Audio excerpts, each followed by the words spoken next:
Priatelia, známi či neznámi, ahojte, pozdravujem vás opäť takto na rýchlo z prostredia auta. Chcel by som vám len ukázať vlastne zostrih videí, ktoré som vytvoril, keď sme boli v srdci Mníchova. To znamená, keď sme sa boli pozrieť, kde táto značka vznikla, a to miesto je určite každému známe, je to BMW Welt a BMW Muzeum.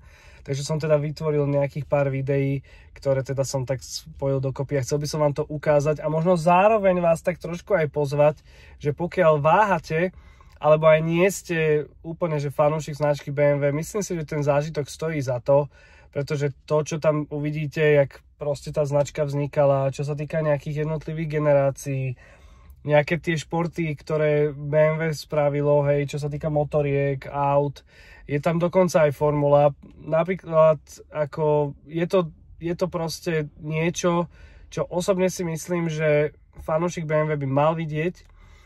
Takže okrem týchto videí mám aj vlastne spravenú takú sekciu fotiek u mňa na profile na Instagrame Pauliho Potržník BMW, takže určite si to pozrite.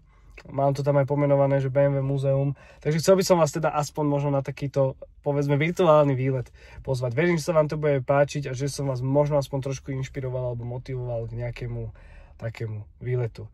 Zatiaľ toľko, videa ďalšie chystáme, verím, že to ďalšie vyjde čoskoro a vidíme sa tým pádom na budúce. Zatiaľ sa majte, užívajte a čaute.